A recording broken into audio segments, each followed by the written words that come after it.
Good afternoon, and welcome to this afternoon's production of The Importance of Being Earnest, presented by the Resilience Theatre Group.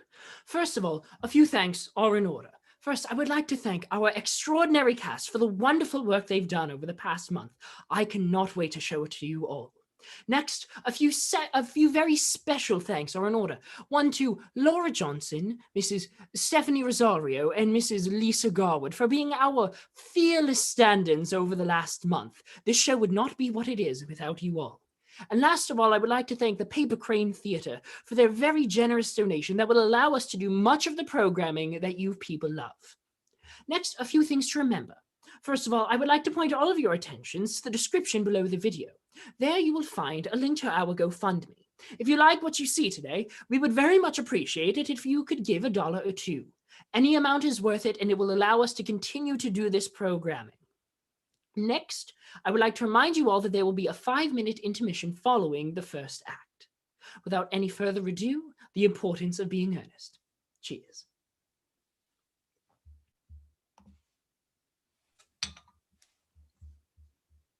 Act 1. Morning room in Algernon's flat in Half Moon Street. The room is luxuriously and artistically furnished. The sound of a piano was heard in the adjoining room.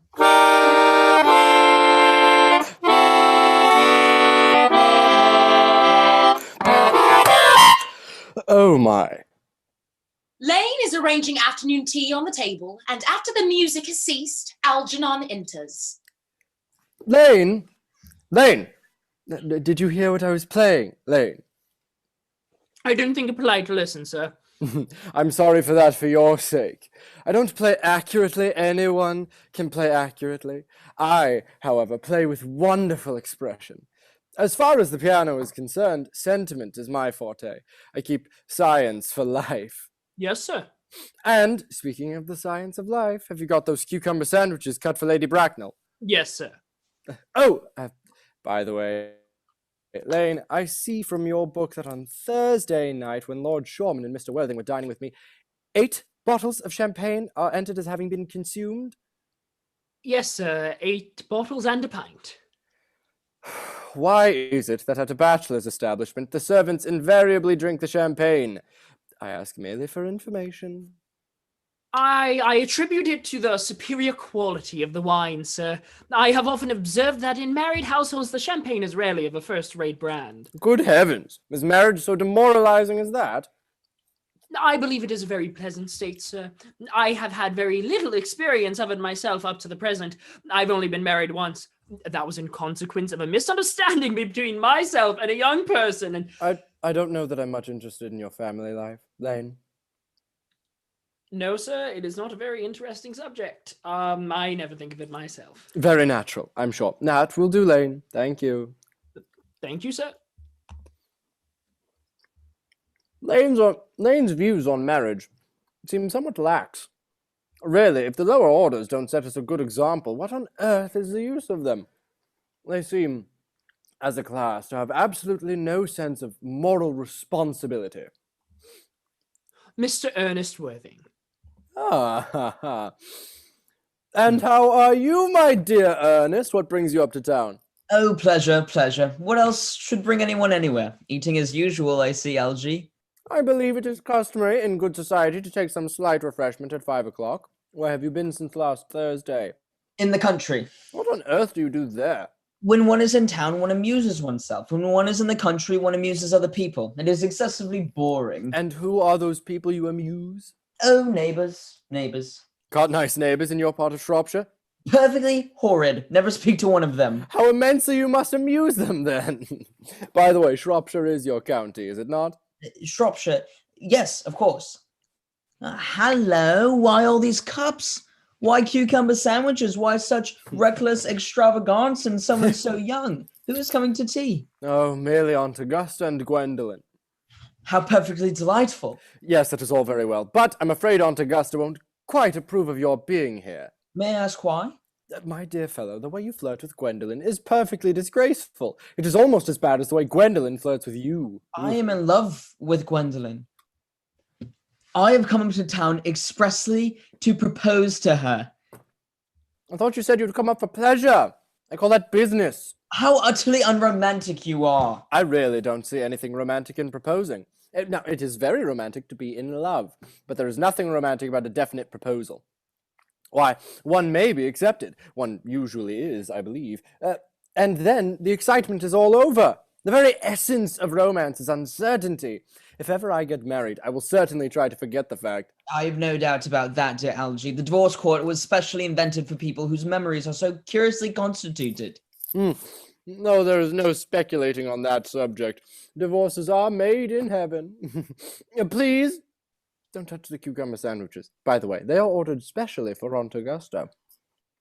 Well, you've been eating them all the time. That is quite different. She is my aunt. Have some bread and butter. The bread and butter is for Gwendolyn. Gwendolyn is devoted to bread and butter. And a very good bread and butter it is, too. Well, my dear fellow, you need not eat it as if you are going to eat it all. You behave as if you are married to her already. And you are not married to her already, and I don't think you ever will be. Why on earth do you say that? Well, in the first place, girls never marry the men they flirt with. Girls don't think it right. Oh, that is nonsense. It isn't. It is a great truth. It accounts for the extraordinary number of bachelors that one sees all over the place. Now, in the second place, I don't give my consent. Your consent?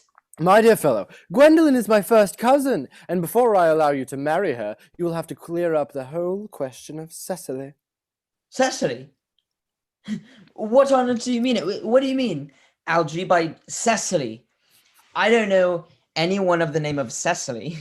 Bring me that cigarette case Mr. Worthing left in the smoking room the last time he dined here. Yes, sir. Do you mean to say you have had my cigarette case all this time? I wish to goodness you would let me know. I have been writing frantic letters to Scotland Yard about it. I was very nearly offering a large reward.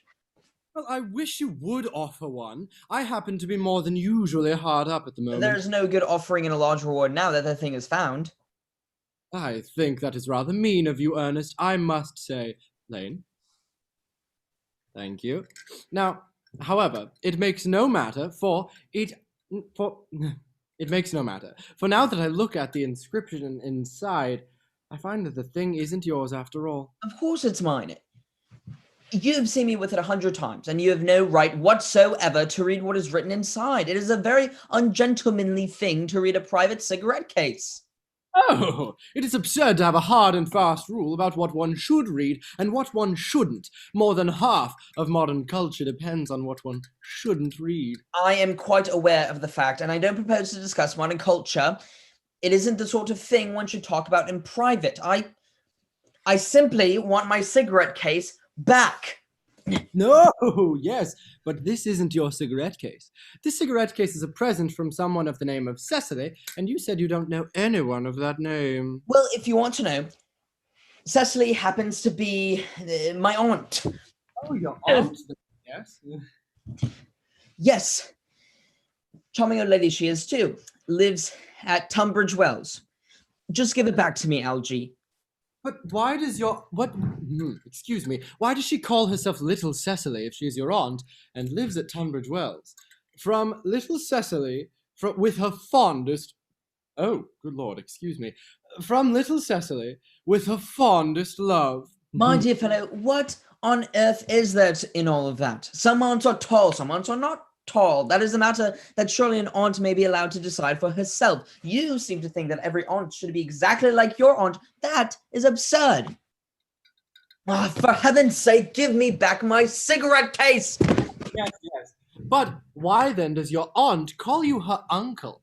From Little Cecily, with her fondest love, to her dear Uncle Jack. Now, there is no objection, I admit, to an aunt being a small aunt, but why an aunt, no matter what her size may be, should call her own nephew her uncle, I can't quite make out. Besides, your name isn't Jack at all, it is Earnest. It isn't Ernest, it is Jack.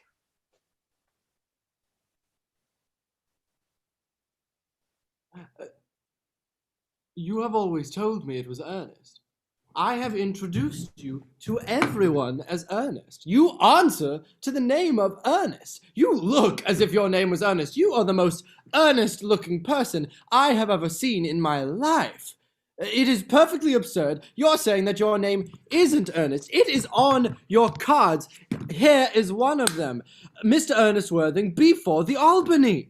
I will keep this as proof that your name is Ernest if ever you attempt to deny it to me or to Gwendolyn or to anyone else. Well, my name is Earnest in town and Jack in the country, and the cigarette case was given to me in the country. Yes, but that does not account for the fact that your small Aunt Cecily, who lives at Tunbridge Wells, calls you her dear uncle. Come, old boy, you had much better have the whole thing out at once. My dear Algy, you talk exactly as if you were a dentist. It is very vulgar to talk like a dentist when one isn't a dentist. It produces a false impression. Well, that is exactly what dentists always do. Now go on, tell me the whole thing. I may mention that I have always suspected you of being a confirmed and secret Bunburyist, and I am quite sure of it now. Bunburyist? What on earth do you mean by a Bunburyist? Well, I will reveal to you the meaning of that incomparable expression as soon as you are kind enough to inform me why you are Ernest in town and Jack in the country. Well, produce my cigarette case first. Here it is. Now, produce your explanation, and pray, make it improbable. My dear fellow, there is nothing improbable about my explanation at all. In fact, it's perfectly ordinary. Old Mr. Thomas Cardew, who adopted me when I was a little boy, made me, in his will, guardian to his granddaughter, Miss Cecily Cardew. Cecily, who addresses me as her uncle for motives of respect that you could not possibly appreciate, lives at my place in the country under the charge of her admirable governess, Miss Prism. Where in that place in the country, by the way? That is nothing to you, dear boy. You're not going to be invited. I may tell you candidly that the place is not in Shropshire. Well, I suspected that, my dear fellow. I have Bunburyed all over Shropshire on 2 separate occasions. Now, go on. Why are you Ernest in town and Jack in the country? My dear Algy, I don't know whether you'll be able to understand my real motives. You are hardly serious enough. When one is placed in position of guardian, one has to adopt a very high moral tone on all subjects. It's one's duty to do so. And as a high moral tone can hardly be said to conduce very much to either one's health or one's happiness, in order to get up to town, I have always pretended to have a younger brother of the name of Earnest, who lives in the Albany and gets into the most dreadful scrapes. That, my dear Algy, is the whole truth. Pure and simple. The truth is rarely pure and never simple. Modern life would be very tedious if it were either, and modern literature a complete impossibility. That wouldn't at all be a bad thing. Literary criticism is not your forte, my dear fellow. Don't try it. You should leave that to people who haven't been at a university. They do it so well in the daily papers. What you really are is a Bunburyist. I was quite right in saying that you were a Bunburyist, and in fact, you are one of the most advanced Bunburyists I know. What on earth do you mean? You have invented a very useful younger brother called Earnest, in order that you may be able to come up to town as often as you like. I have invented an invaluable, permanent invalid called Bunbury, in order that I may be able to go down into the country whenever I choose. Bunbury is perfectly invaluable. If it wasn't for Bunbury's extraordinary bad health, for instance, I wouldn't be able to dine with you at Willis's tonight, for I have really been engaged to Aunt Augusta for more than a week. I haven't asked you to dine with me anywhere tonight. I know. You are absurdly careless about sending out invitations. It is very foolish of you. Nothing annoys people so much as not receiving invitations. You would much better dine with your Aunt Augusta. I haven't the smallest intention of doing anything of the kind. To begin with, I dined there on Monday, and once a week is quite enough to dine with one's own relations. In the second place, whenever I do dine there, I am always treated as a member of the family, and sent down with either no woman at all, or 2. Now, in the third place, I know very well whom she will place me next to tonight. She will place me next to Mary Farquhar, who always flirts with her own husband across the dinner table. That is not very pleasant. Indeed, it is not even decent, and that sort of thing is enormously on the increase. The amount of women in London who flirt with their own husbands is perfectly scandalous. It looks so bad. It is simply washing one's own clean linen in public. Besides, now that I know you to be a confirmed Bunburyist, I naturally want to talk to you about Bunburying. I want to tell you all of the rules. I'm not a Bunburyist at all. If Gwendolyn accepts me, I'm going to kill my brother. Indeed, I think I'll kill him in any case. Cecily is a little too much interested in him. It is rather a bore. So I'm going to get rid of Ernest, and I strongly advise you to do the same with with your invalid friend who has the absurd name. Nothing will induce me to part with Bunbury, and if you ever get married, which seems to me extremely problematic, you will be very glad to know Bunbury. A man who marries without knowing Bunbury has a very tedious time of it. That is nonsense. If I marry a charming girl like Gwendolyn, and she is the only girl I ever saw in my life that I would marry, I certainly wouldn't want to know Bunbury. Then your wife will. You don't seem to realize that in married life, 3 is company and 2 is none. That, my dear young friend, is the theory of the corrupt French drama that has been propounding for the last 50 years. Yes, and that the happy English home has proved in half that time.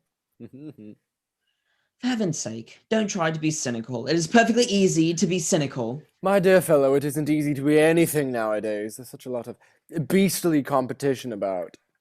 That must be Aunt Augusta. Only relatives or creditors ever ring in that Wagnerian manner.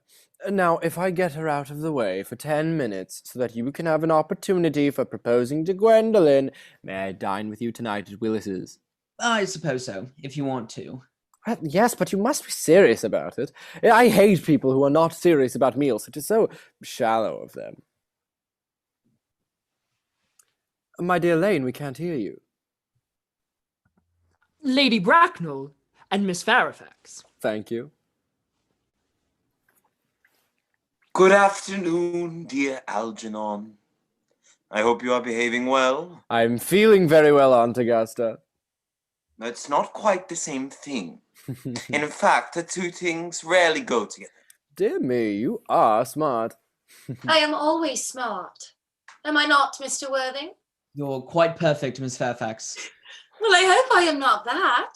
It would leave very little room for developments, and I intend to develop in many directions. I'm sorry if we are a little late, Algernon, but I was obliged to call on dear Lady Harbury. I hadn't been there since her poor husband's death. I never saw a woman so altered. She looks quite 20 years younger. And now I'll have a cup of tea and one of those nice cucumber sandwiches you promised me. Certainly, Aunt Augusta. Won't you come and sit here, Gwendolyn? Thanks, Mama. I'm quite comfortable where I am. But good heavens, Lane! Why are there no cucumber sandwiches? I ordered them specially. There were no cucumbers in the market this morning, sir. I went down twice. No cucumbers? No, sir, not even for ready money.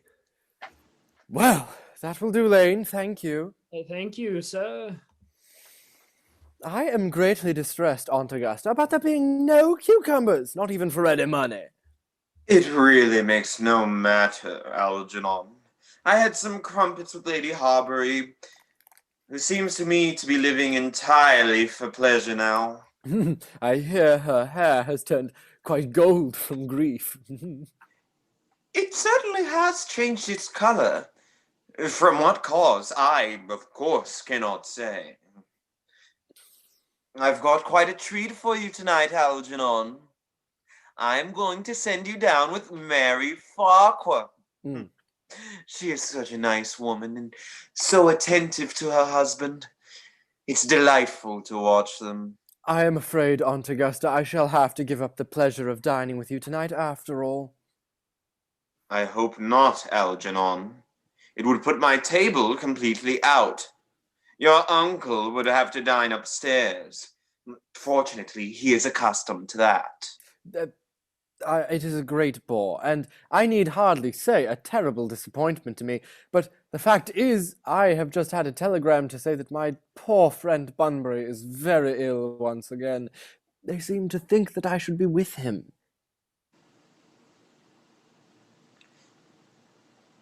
It is very strange. This Mr. Bunbury seems to suffer from curiously bad health. Well, yes, poor Bunbury is a dreadful invalid. Well, I must say, Algernon, that I think it is high time that Mr. Bunbury made up his mind whether he was going to live or to die. This shilly-shallying with the question is absurd. Nor do I in any way approve of the modern sympathy with invalids. Goodness. I consider it morbid. Illness of any kind is hardly a thing to be encouraged in others. Health is the primary duty of life. I am always telling that to your poor uncle, but he never seems to take much notice as far as any improvement in his ailment goes. I should be much obliged if you would ask Mr. Bunbury, from me, to be kind enough not to have a relapse on Saturday, for I rely on you to arrange my music for me. It is my last reception, and one wants something that will encourage conversation, particularly at the end of the season when everyone has practically said it, whatever they had to say, which, in most cases, was probably not much. I will speak to Bunbury, Aunt Augusta, if he is still conscious. And I think I can promise you that he will be all right by Saturday. Of course, the music is a great difficulty. You see, if one plays good music, people don't listen. If one plays bad music, people don't talk. But I'll run over the program I've drawn out, if you will kindly come into the next room for a moment. Thank you, Algernon. It is very thoughtful of you. I'm sure the program will be delightful after a few expurgations. French songs I cannot possibly allow. People always seem to think they are improper and either look shocked, which is vulgar, or laugh, which is worse. But German sounds a thoroughly respectable language, and indeed, I believe is so. Gwendolyn, you'll accompany me? Certainly, Mamma.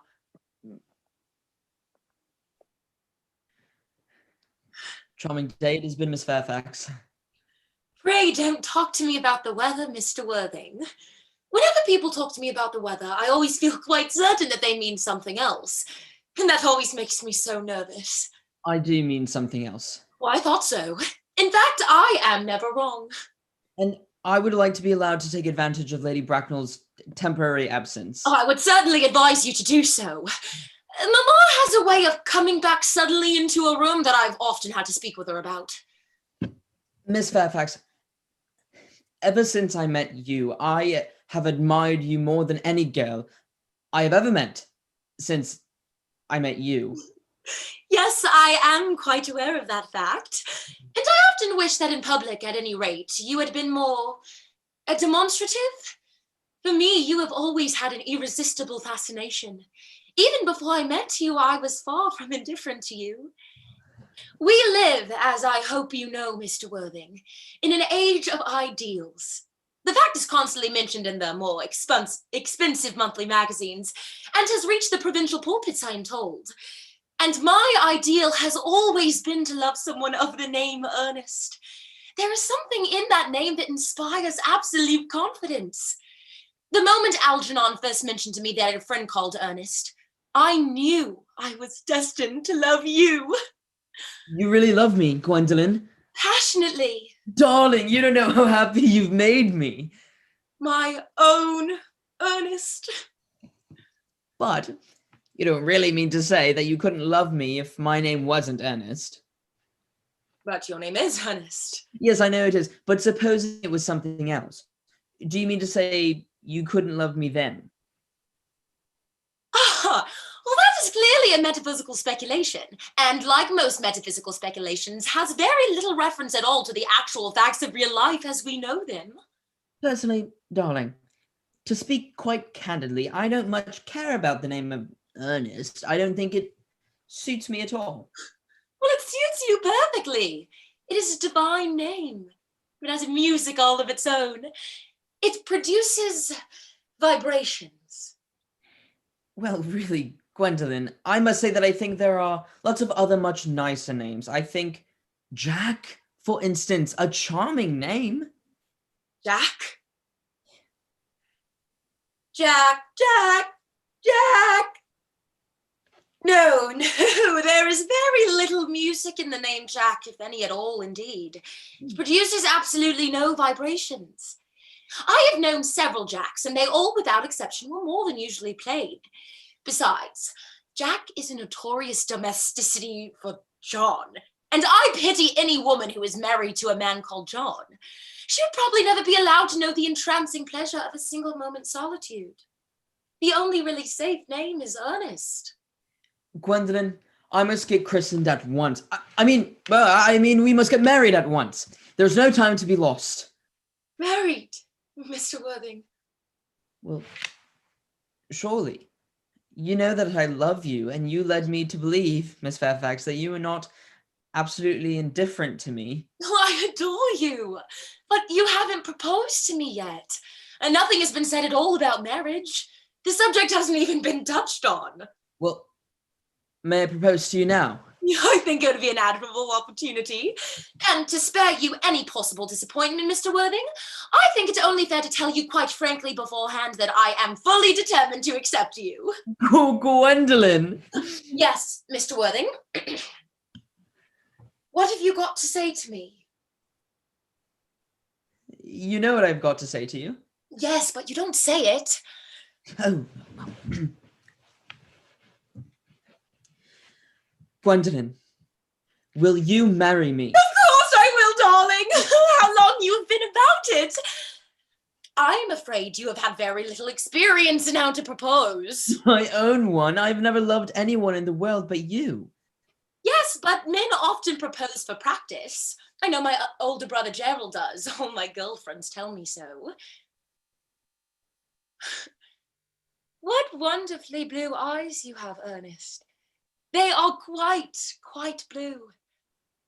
I hope you will always look at me just like that, especially when there are other people present. Mr. Worthing!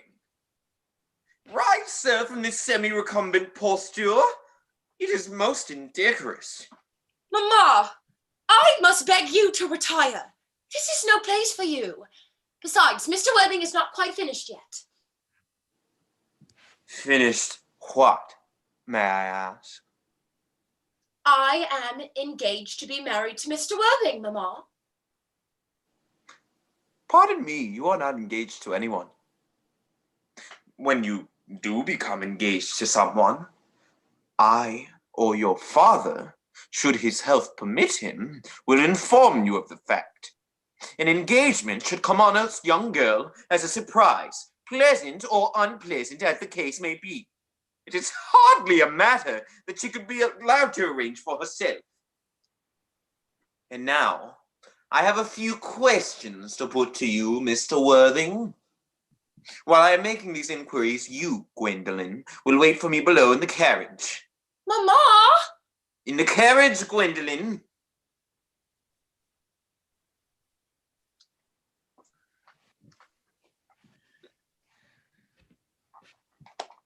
Gwendolyn! The carriage! Yes, Mamma. You can take a seat, Mr. Worthing. Thank you, Lady Bracknell. I prefer standing.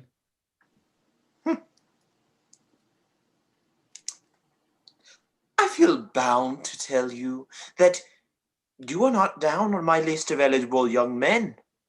Although I have the same list as the dear Duchess of Bolton has. We work together, in fact. However, I am quite ready to enter your name, should your answers be what a really affectionate mother requires.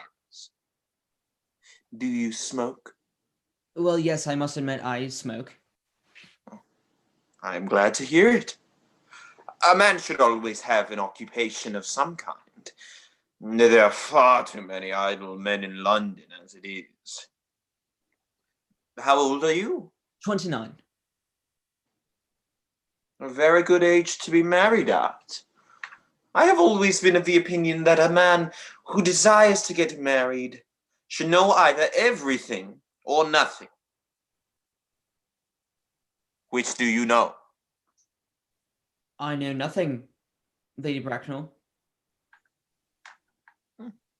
I am pleased to hear it.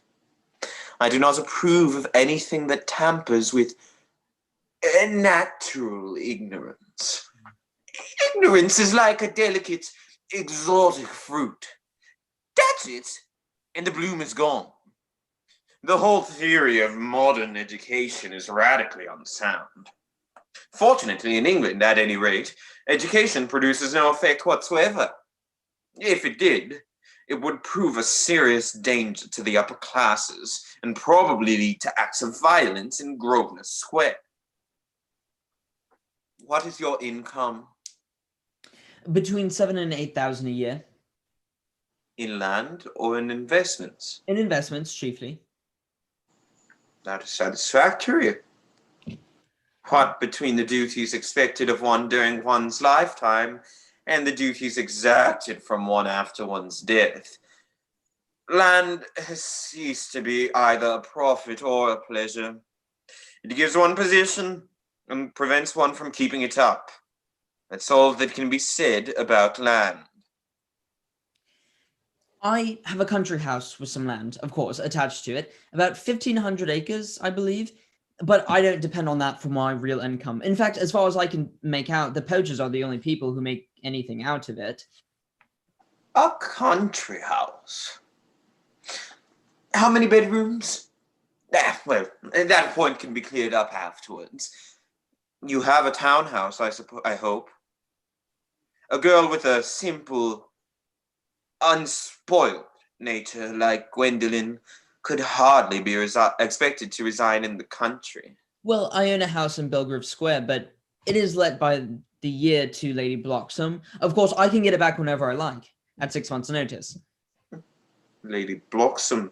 I don't know her. Oh, she goes about very little. She is a lady considerably advanced in years.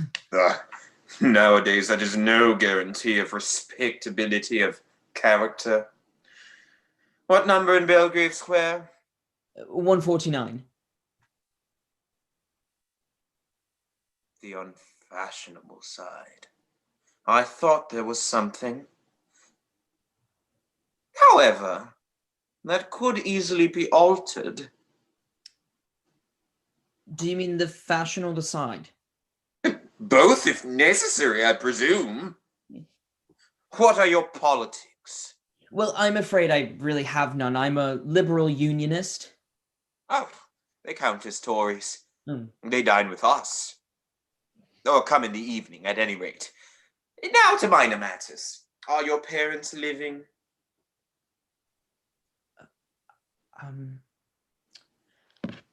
I have lost both my parents.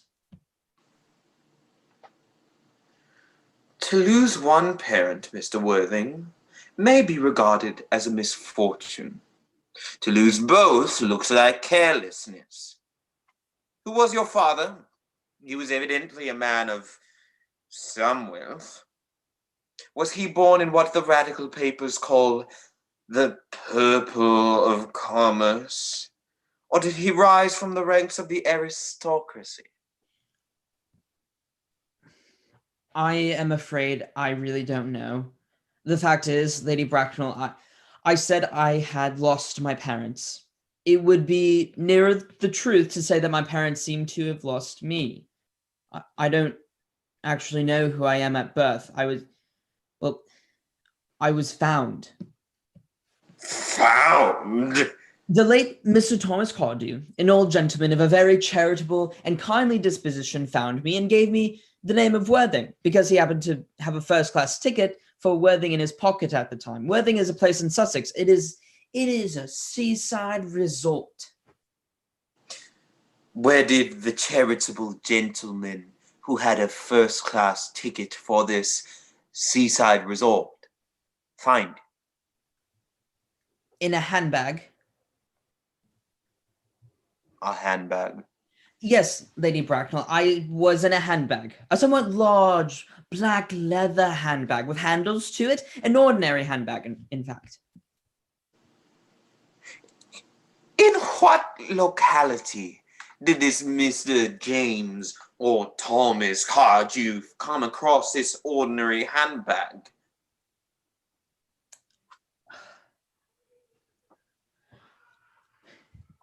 In the cloakroom at Victoria Station. It was given to him in mistake for his own. Ugh, the cloakroom at Victoria Station? Yes, the Brighton line. The line is immaterial, Mr. Worthing. I confess, I feel somewhat bewildered by what you have just told me. To be born, or at any rate bred, in a handbag, whether it had handles or not, seems to me to display a contempt for the ordinary decencies of family life that remind one of the worst excesses of the French Revolution. And I presume you know what that unfortunate movement led to. As for the particular locality in which the handbag was found, a cloakroom at a railway station might serve to conceal a social indiscretion. Has probably, indeed, been used for that purpose before now, but it could hardly be regarded as an assured basis for a recognized position in good society. May I ask you then what you would advise me to do? I need hardly say I would do anything in the world to ensure Gwendolyn's happiness. I would strongly advise you, Mr. Worthing, to try and acquire some relations as soon as possible, and to make a definite effort to produce at any rate one parent of either sex before the season is quite over. Well, I don't see how I could possibly manage to do that. I can produce the handbag at any moment. It is in my dressing room at home. I really think that should satisfy you, Lady Bracknell. Me, sir? What has it to do with me? You can hardly imagine that I and Lord Bracknell would dream of allowing our only daughter, a girl brought up with the utmost care, to marry into a cloakroom and form an alliance with a parcel? Good morning, Mr. Worthing. Good morning! Oh,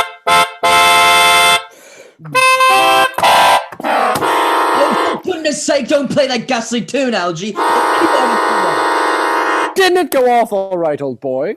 You don't mean to say that Gwendolyn has refused you?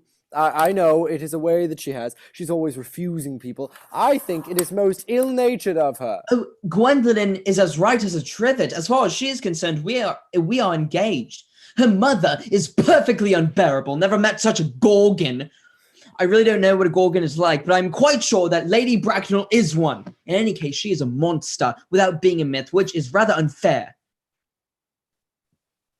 I beg your pardon, Algie. I suppose I shouldn't talk about your own aunt in that way before you. My dear boy, I love hearing my relations abused. It is the only thing that makes me put up with them at all. Relations are simply a tedious pack of people who haven't got the remotest knowledge of how to live, nor the smallest instinct about when to die. Oh, that is nonsense. It isn't! Well, I won't argue with you about the matter. You always want to argue about things. That is exactly what things were originally made for. On my word, if I thought that, I'd shoot myself. You don't think there is any chance of Gwendolyn becoming like her mother in about 150 years, do you, Algie? All women become like their mothers. That is their tragedy. No man ever does. That's his. Is that clever? Oh, it is perfectly phrased, and quite as true as any observation in civilized life should be. I am sick to death of cleverness. Everybody is clever nowadays. You can't go anywhere without meeting clever people. The thing has become an absolute public nuisance. I wish to goodness we had a few fools left. We have! I should extremely like to meet them. What do they talk about? The fools? Oh, about the clever people, of course. Oh, what fools! By the way, did you tell Gwendolyn the truth about your being Earnest in town and Jack in the country? My dear fellow, the truth isn't quite the sort of thing one tells to a nice, sweet, refined girl. What an extraordinary idea you have about the way to behave to women. The only way to behave to a woman is to make love to her if she is pretty, and to someone else if she is plain. Oh, that is nonsense. And what about your brother? What about the profligate Earnest? Oh, before the end of the week, I shall have gotten rid of him. I'll say he died in Paris of apoplexy. Lots of people die of apoplexy quite suddenly, don't they? Yes, but it's hereditary, my dear fellow. It is the sort of thing that runs in families. You would much better say a severe chill. You're sure severe chill isn't hereditary or anything of that kind? Of course it isn't. Well then, my poor brother Ernest to be carried off suddenly in Paris by a severe chill. That gets rid of him. But I thought you said that... Wasn't Miss Cardew a little too much interested in your poor brother Ernest? Won't she feel his loss a great deal? Oh, that is all right. Cecily is not a silly, romantic girl, I am glad to say. She's got a capital appetite, goes on long walks, and pays no attention at all to her lessons. I would rather like to see Cecily.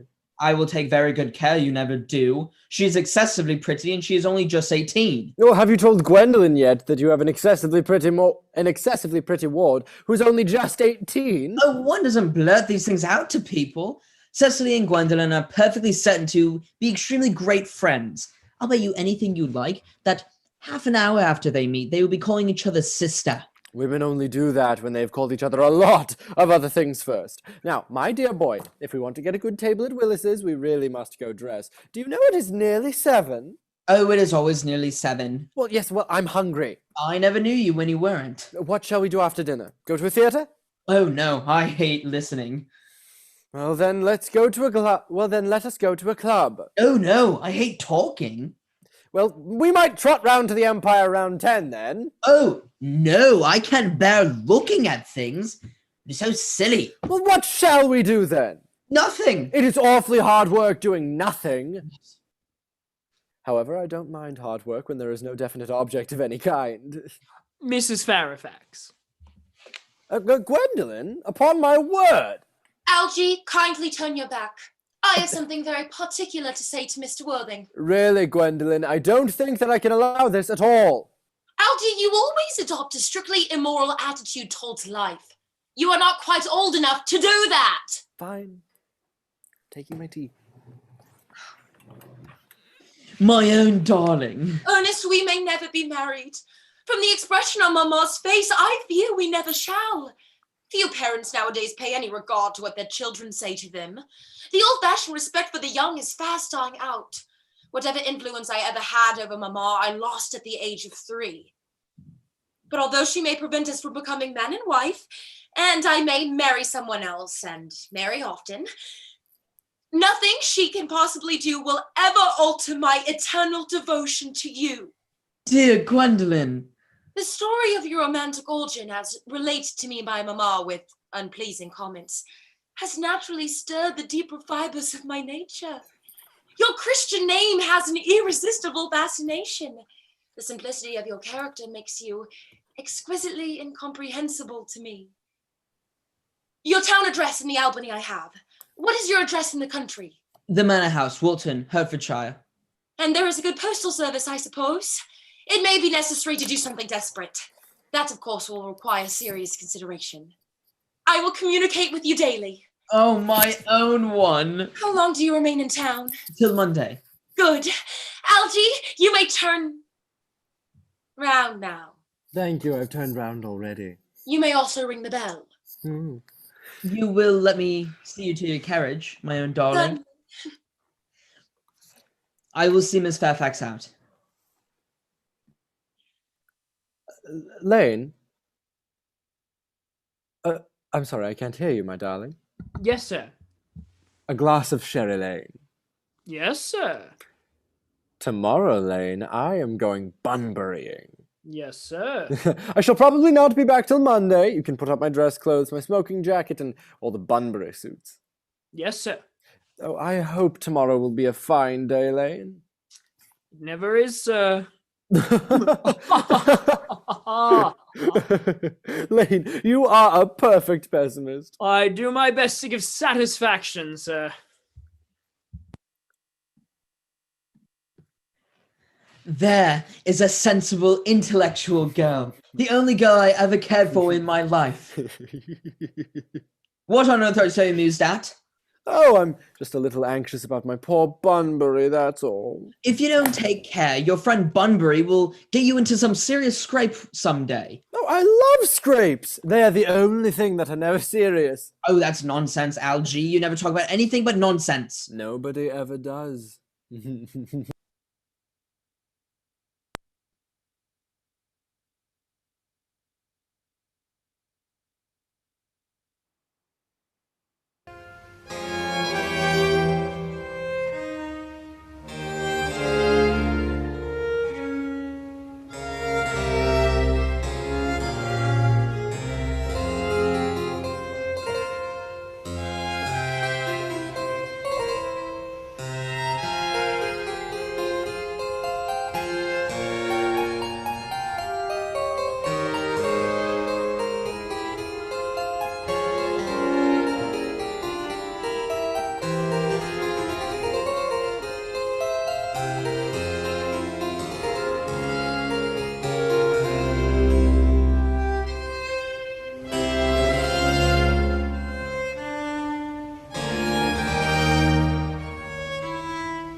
2. Garden at the manor house. A flight of grey stone steps leads up to the house. The garden, an old-fashioned one, full of roses. Time of year, July. Basket chairs and a table covered with books are set under a large yew tree. Miss Prism discovered seated at the table. Cecily is at the back watering flowers. Cecily! Cecily! Surely such a utilitarian occupation as the watering of flowers is rather Morton's duty than yours, especially at a moment when intellectual pleasures await you. Your German grammar is on the table. Pray open it at page 15. We will repeat yesterday's lesson. But I don't like German. It isn't at all a becoming language. I know perfectly well that I look quite plain after my German lesson. Child, you know how anxious your guardian is that you should improve yourself in every way. He laid particular stress on your German as he was leaving for town yesterday. Indeed, he always lays particular stress on your German when he is leaving for town. Dear Uncle Jack is so very serious. Sometimes he is so serious that I think he cannot be quite well. Your guardian enjoys the best of health, and his gravity of demeanor is especially to be commanded in one so comparatively young as he is. I know no one who has a higher sense of duty and responsibility. I suppose that is why he often looks a little bored when we three are together. Cecily! I am surprised at you. Mr. Worthing has many troubles in his life. Idle merriment and triviality would be out of place in his conversation. You must remember his constant anxiety about that unfortunate young man, his brother. I wish Uncle Jack would allow that unfortunate young man, his brother, to come down here sometimes. We might have a good influence over him, Miss Prism. I am sure you certainly would. You know, German and geology and things of that kind influence a man very much. I do not think that even I could produce any effect on a character that, according to his own brother's admission, is irretrievably weak and vacillating. Indeed, I am not sure that I would desire to reclaim him. I'm not in favor of his modern mania for turning bad people into good people at a moment's notice. As a man sows, so let him reap. You must put away your diary, Cecily. I really don't see why you should keep a diary at all. I keep a diary in order to enter the wonderful secrets of my life. If I didn't write them down, I should probably forget all about them. Memory, my dear Cecily, is the diary we all carry about with us. Yes, but it usually chronicles the things that have never happened and couldn't possibly have happened. I believe that memory is responsible for nearly all the 3-volume novels that Moody sends us. Do not speak slightingly of the 3-volume novels, Cecily. I wrote one myself in earlier days. Did you really, Miss Prism? How wonderfully clever you are. I hope it did not end happily. I don't like novels that end happily. They depress me so much. The good ended happily and the bad unhappily. That is what fiction means. I suppose so, but it seems very unfair. And was your novel ever published? Alas, no. The manuscript, unfortunately, was abandoned. I use the word in the sense of lost or mislaid. To your work, child, these speculations are profitless. But I see dear Dr. Chasuble coming up through the garden. Dr. Chasuble, this is indeed a pleasure. And how are we this morning? Miss Prism, you are, I trust, well? Miss Prism has just been complaining of a slight headache. I think it would do her so much good to have a short stroll with you in the park, Dr. Chasuble. Cecily, I've not mentioned anything about a headache. No, dear Miss Prism, I know that. But I felt instinctively that you had a headache. Indeed, I was thinking about that and not about my German lesson when the rector came in. I hope, Cecily, you were not inattentive. Oh, I am afraid I am. That is strange. Were I fortunate enough to be Miss Prism's pupil, I would hang upon her lips. I spoke metaphorically. My metaphor was drawn from bees. Mr. Worthing, I suppose, has not returned from town yet. We do not expect him till Monday afternoon. Ah, yes.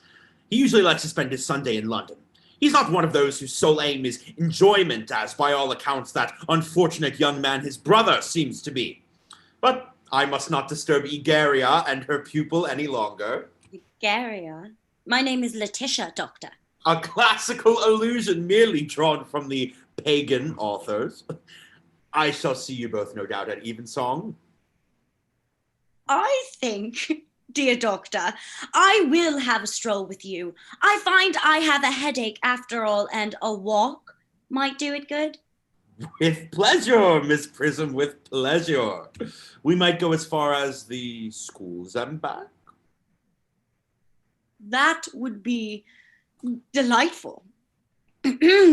Cecily, you will read your political economy in my absence. The chapter on the fall of the rupee, you may omit. It is somewhat too sensational. Even these metallic problems have their melodramatic sides. Political economy? The Homer geography? Homer German! Mr. Ernest Worthing has just driven over from the station. He has brought his luggage with him.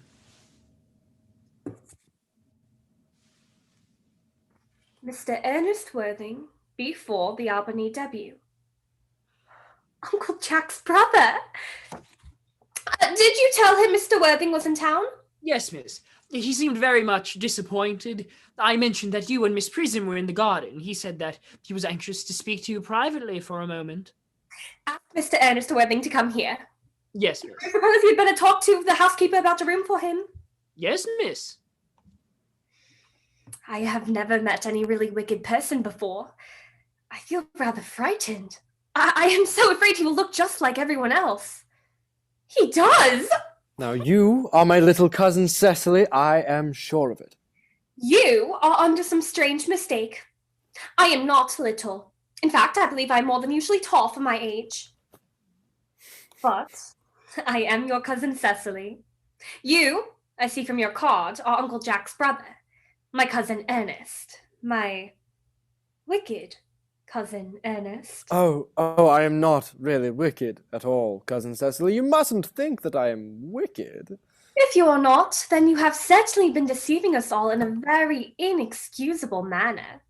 I hope you have not been leading a double life, pretending to be wicked and being really good all the time. That would be hypocrisy. Oh, of course, I have been rather reckless. I'm glad to hear it. In fact, now that you mention the subject, I have been very bad in my own small way. I don't think you should be so proud of that, though I am sure it must have been very pleasant. It is much pleasanter being here with you. I can't understand how you are here at all. Uncle Jack won't be back till Monday afternoon. That is a great disappointment. I am obliged to go up by the first train on Monday morning. I have a business appointment that I am anxious to miss. Couldn't you miss it anywhere but in London? No, the appointment is in London. Well, I know, of course, how important it is not to keep a business engagement if one wants to retain any sense of the beauty of life. But still, I think you had better wait till Uncle Jack arrives. I know he wants to speak to you about your emigrating. About my what? Your emigrating. He's gone up to buy your outfit. Well, I certainly wouldn't let Jack buy my outfit. He has no taste in neckties at all. I don't think you will require neckties. Uncle Jack is sending you to Australia. Australia? Well, I'd sooner die. Well, he said at dinner on Wednesday night that you would have to choose between this world, the next world, and Australia. Oh, well. The accounts I have received of Australia and the next world are not particularly encouraging. This world is good enough for me, Cecily. Yes, but are you good enough for it? Oh, I'm afraid I'm not that. That is why I want you to reform me. You might make that your mission, if you don't mind, cousin Cecily. I'm afraid I've no time this afternoon. Well, then, would you mind my reforming myself this afternoon? It is rather quixotic of you, but I think you should try. Oh, I will. I feel better already. You are looking a little worse. That is because I am hungry. Oh, how thoughtless of me.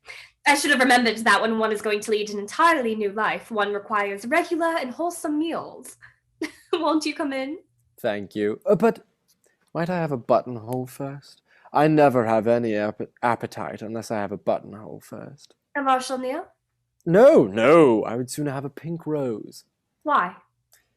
Because you are like a pink rose, cousin Cecily. I don't think it can be right for you to talk to me like that.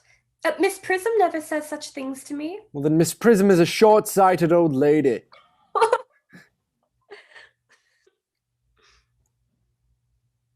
You are the prettiest girl I ever saw. Miss Prism says that all good looks are a snare. They are a snare that every sensible man would like to be caught in. Oh, I don't think I would care to catch a sensible man. I should know what to talk to him about. You are too much alone, dear Dr. Chasuble. You should get married. A misanthrope I can understand. A womanthrope, never. Believe me, I do not deserve so neologistic a phrase. The precept as well as the practice of the primitive church is distinctly against matrimony. That is obviously the reason why the primitive church has not lasted up to the present day. And you do not seem to realize, dear doctor, that by persistently remaining single, a man converts himself into a permanent public temptation. Men should be more careful. This very celibacy leads weaker vessels astray. But is a man not equally attractive when married? No married man is ever as attractive except to his wife. And often, I've been told, not even to her. That depends on the intellectual sympathies of the woman. Maturity can always be depended on. Ripeness can be trusted. Young women are green. I spoke horticulturally. My metaphors were drawn from fruits. But where is Cecily? Oh, perhaps she followed us back to the schools. I cannot imagine. Mr. Worthing! Mr. Worthing? Mr. Worthing! This is indeed a surprise. We did not look for you till Monday afternoon. I have returned sooner than I expected. Dr. Chasuble, I hope you're well. Dear Mr. Worthing, I trust this garb of woe does not betoken some terrible calamity. My brother. More shameful debts and extravagance. Still leading his life of pleasure. Dead. Your brother Ernest dead? Yes, quite dead. What a lesson for him. I trust he will profit by it. Mr. Worthing, I offer you my sincere condolence. You have at least the consolation of knowing that you were always the most generous and forgiving of brothers. Poor Ernest. He had many faults, but it is a sad, sad blow. Very sad indeed. Were you with him at the end? No, he died abroad, in Paris, in fact. I had a telegram last night from the manager of the Grand Hotel. Was the cause of death mentioned? A severe chill, it seems. As a man sows, so shall he reap. Charity, dear Miss Prism, charity. None of us are perfect. I, myself, am peculiarly susceptible to drafts. Will the interment take place here? No, he seems to have expressed a desire to be buried in Paris. In Paris? I fear that hardly points to any serious state of mind at the last. You would no doubt wish me to make some slight allusion to this tragic domestic affliction next Sunday. My sermon on the meaning of the manna in the wilderness can be adapted into almost any occasion, joyful or, as in this present case, distressing.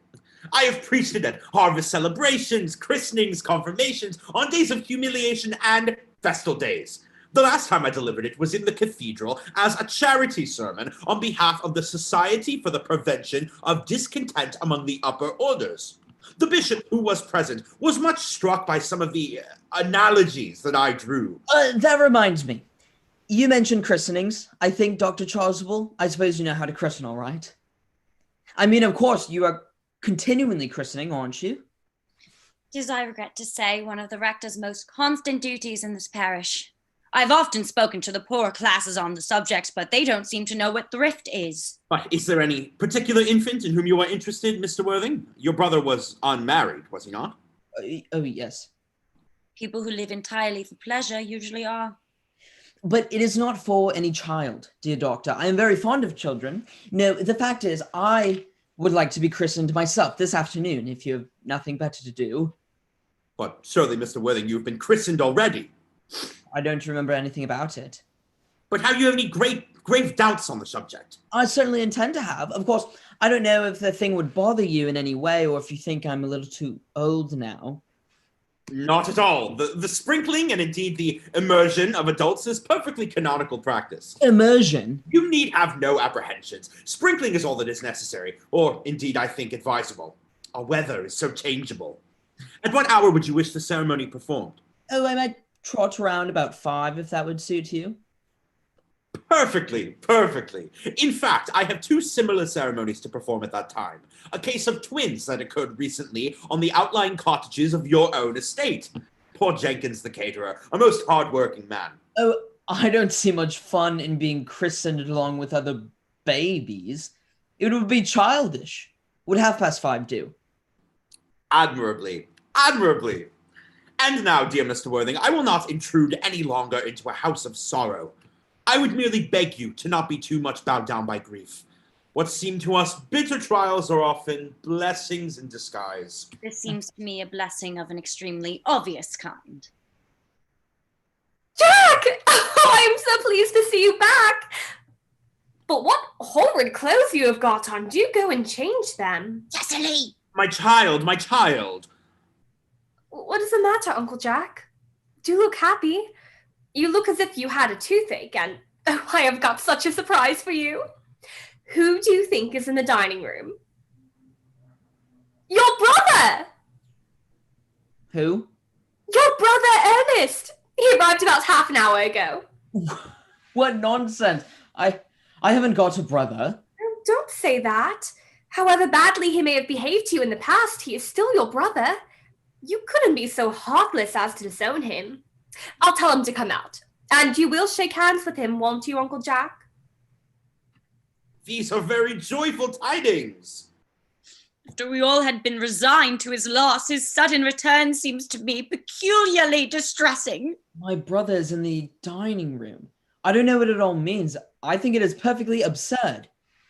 Oh, good heavens! Brother John, I have come down from town to tell you that I am very sorry for all the trouble I have given you, and that I intend to lead a better life in the future. Uncle Jack, you are not going to refuse your own brother's hand. Nothing will induce me to take his hand.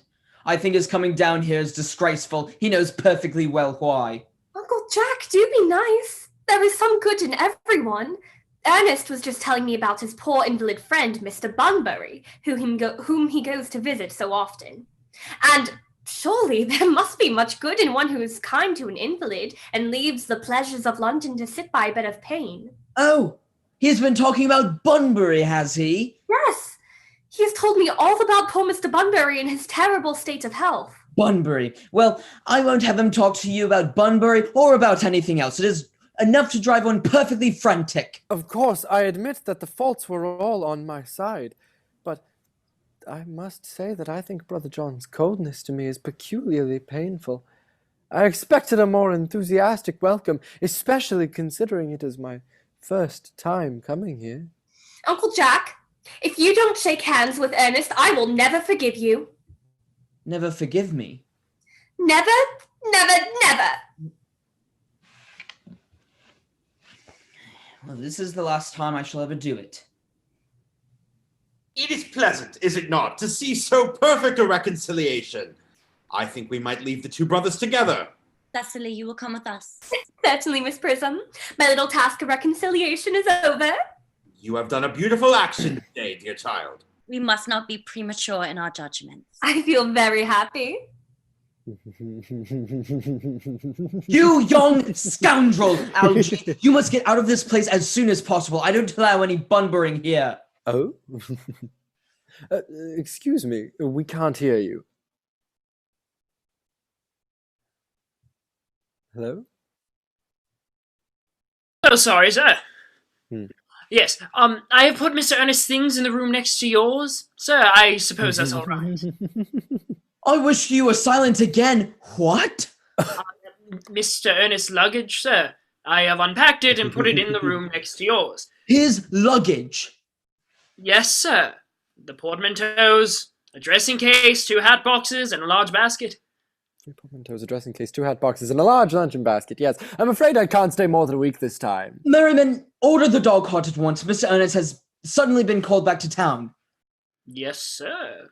What a fearful liar you are, Jack. I have not been called back to town at all. Yes, you have. I haven't heard anyone call me. Your duty as a gentleman calls you back. My duty as a gentleman has never interfered with my pleasures in the smallest degree. I can quite understand that. Well, Cecily is a darling. You are not to talk of Miss Cardew like that. I don't like it. Well, I don't like your clothes. You look perfectly ridiculous in them. Why on earth don't you go up and change? It is perfectly childish to be in deep mourning for a man who is, well, actually, staying for a whole week with you in your house. As a guest, I call it grotesque. You are certainly not staying with me for a whole week as a guest or anything else. You've got to leave by the 4:05 train. Well, I certainly won't leave you so long as you are in mourning. It would be most unfriendly. If I were in mourning, you would stay with me, I suppose. I should think it very unkind if you didn't. Well, will you go if I change my clothes?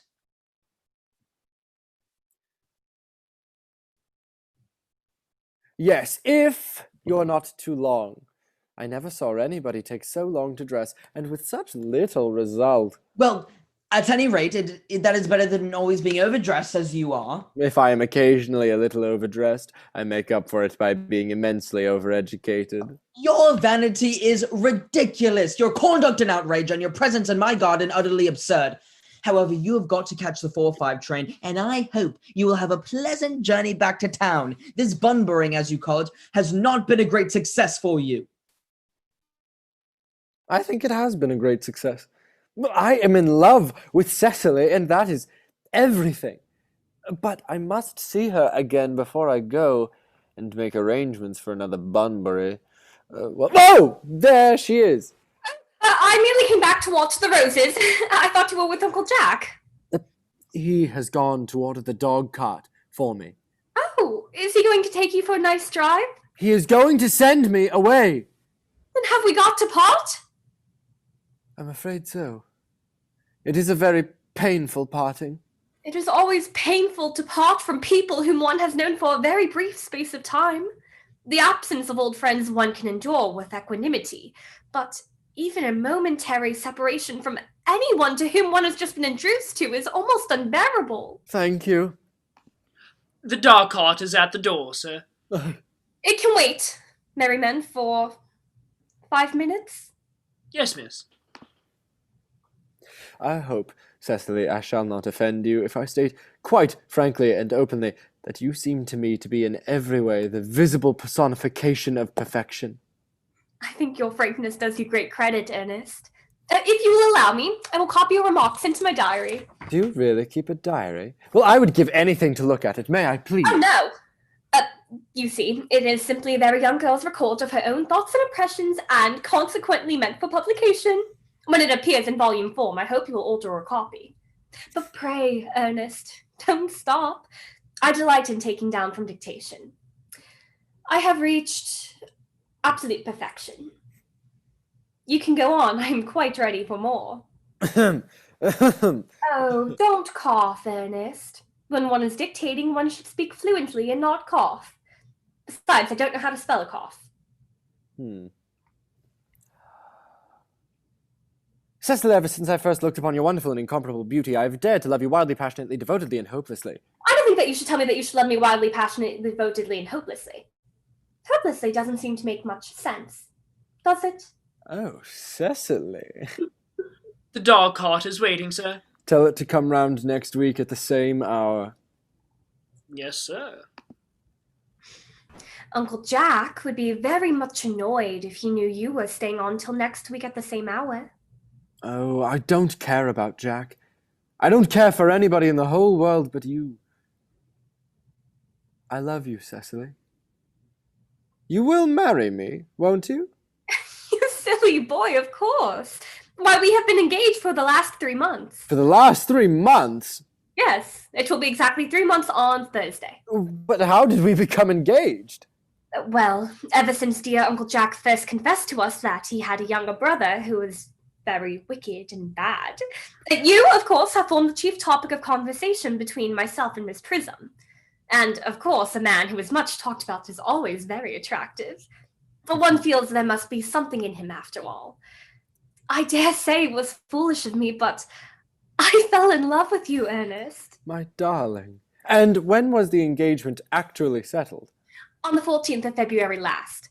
Worn out by your entire ignorance of my existence, I determined to end the matter one way or the other, and after a long struggle with myself, I accepted you, under this dear old tree here. The next day, I bought this little ring in your name, and this is the little bangle with the true lover's knot I promised you always to wear. Did I give you those? They're very pretty, aren't they? Yes, you've wonderfully good taste, Ernest. It's the excuse I've always given for your leading such a bad life. Mm. And there is the box in which I keep all your dear letters. My letters? But my own sweet Cecily, I have never written you any letters. You need hardly remind me of that, Ernest. I remember only too well that I was forced to write your letters for you. I wrote always 3 times a week and sometimes oftener. Oh, do let me read them, Cecily. Oh, I couldn't possibly. They would make you far too conceited. The 3 you wrote me after I had broken off the engagement are so beautiful and so badly spelled that even now I can hardly read them without crying a little. But was our engagement ever broken off? Of course it was. On the 22nd of last March. You can see the entry if you like. Today I broke off my engagement with Ernest. I feel it is better to do so. The weather continues charming. But why on earth did you break off our engagement? What had I done? Well, I had done nothing at all. Cecily, I am very much hurt indeed to hear that you broke it off, particularly when the weather was so charming. It would hardly have been a really serious engagement if it hadn't been broken off at least once. But I forgave you before the week was out. What a perfect angel you are, Cecily. You dear romantic boy. I hope your hair curls naturally, does it? Oh, yes, darling, with a little help from others. I am so glad. You will never break off our engagement again, will you, Cecily? I don't think I could break it off now that I have actually met you. Besides, of course, there's the question of your name. Of course. You must not laugh at me, darling, but it had always been a girlish dream of mine to love someone whose name was Earnest. There is something in that name that seems to inspire absolute confidence. I pity any poor married woman whose husband is not called Ernest. But, my dear child, do you mean to say that you could not love me if I had some other name? But what name? Oh, any name you like, really. Algernon, for instance. But I don't like the name of Algernon. Well, my own dear, sweet, loving little darling, I really can't see why you should object to the name of Algernon. It is not at all a bad name. In fact, it is rather an aristocratic name. Half of the chaps who get into the half of the chaps who get into the bankruptcy court are called Algernon. But seriously, Cecily, if my name was Algie, couldn't you love me? I might respect you, Ernest. I might admire your character, but I fear that I should not be able to give you my undivided attention. Cecily, your rector here is, I suppose, thoroughly experienced in the practice of all the rites and ceremonials of the church. Oh, yes. Dr. Chasuble is a most learned man. He has never written a single book, so you can imagine how much he knows. I must see him on a most important christening. I mean, on most important business. Oh. I shan't be away for more than half an hour. Considering that we have been engaged since February the 14th and that I only met you today for the first time, I think it is rather hard that you should leave me for so long a period as half an hour. Couldn't you make it 20 minutes? I will be back in no time. What an impetuous boy he is. I like his hair so much. Oh, I must enter his proposal in my diary. Miss Farifax has just called to see Mr. Worthing on very important business, Miss Farifax states. Isn't Mr. Worthing in his library? Mr. Worthing went over in the direction of the rectory some time ago. Pray ask the lady to come out here. Mr. Worthing is sure to be back soon. And you can bring tea. Yes, miss? Miss Fairfax.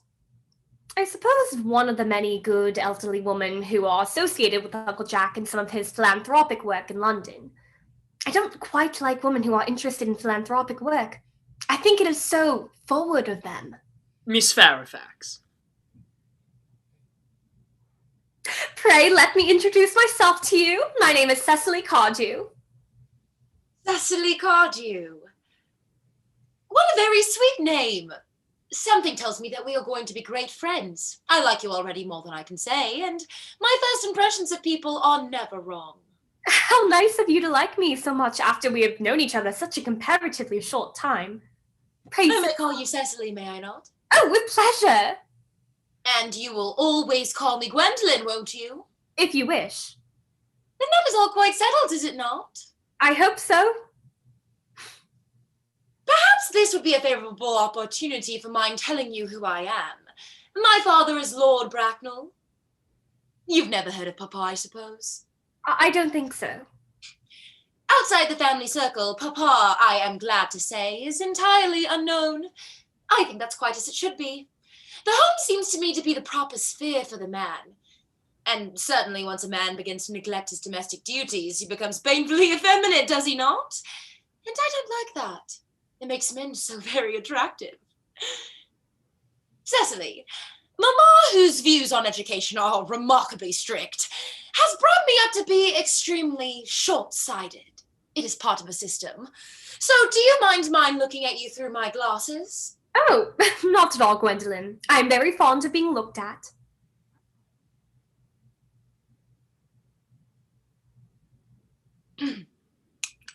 You are here on a short visit, I suppose? Oh, no, I live here. Really? Oh, your mother, no doubt, or some female relative of advanced years resides here also? Oh, no. I have no mother, nor, in fact, any relations. Indeed. My dear guardian, with the assistance of Miss Prism, has the arduous task of looking after me. Your guardian? Yes, I am Mr. Worthing's ward. Oh. It is strange that he never mentioned to me that he had a ward. How secretive of him. He grows more interesting hourly. I am not sure, however, that this news inspires me with feelings of unmixed delight. I am very fond of you, Cecily, and I have liked you ever since I first met you. But I am bound to state that now that I know that you are Mr. Worthing's ward, I cannot help expressing a wish that you were, well, just a little older than you appear to be, and not quite so very alluring in appearance. In fact, if I may speak candidly. I do. I think that whenever one has anything unpleasant to say, one should always be quite candid. Well, to speak with perfect candor, Cecily, I wish that you were fully 42 and more than usually plain for your age. Earnest has a strong, upright nature. He is the very soul of truth and honor. Disloyalty would be as impossible to him as deception. But even men of the noblest possible moral character are extremely susceptible to the influence of the physical charms of others. Modern, no less than ancient history, supplies us with many most painful examples of what I refer to. If it were not so, indeed, history would be quite unreadable. I beg your pardon, Gwendolyn. Did you say Ernest? Yes. Oh, but it is not Mr. Ernest Worthing who is my guardian. It is his brother, his elder brother. Ernest never mentioned to me that he had a brother. I am sorry to say that they have not been on good terms for a long time. That accounts for it. And now that I think of it, I have never heard of any man mention his brother. The subject seems distasteful to most men. Cecily, you have lifted a load from my mind. I was growing almost anxious. It would have been terrible if a cloud had come across a friendship like ours, would it not? Of course, you are quite sure that it is not Mr. Ernest Worthing who is your guardian? Quite sure. In fact, I'm going to be his. I beg your pardon? Dearest Gwendolyn, there is no reason why I should make a secret of it to you. Our little county newspaper is sure to chronicle the fact next week.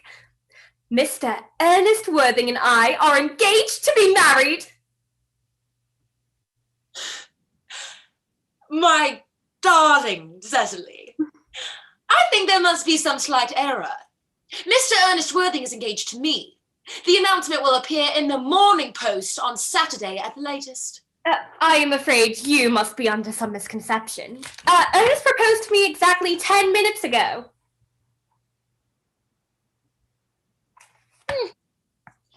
It certainly is very curious, for he asked me to be his wife yesterday afternoon at 5:30. If you would care to verify the incident, pray do so.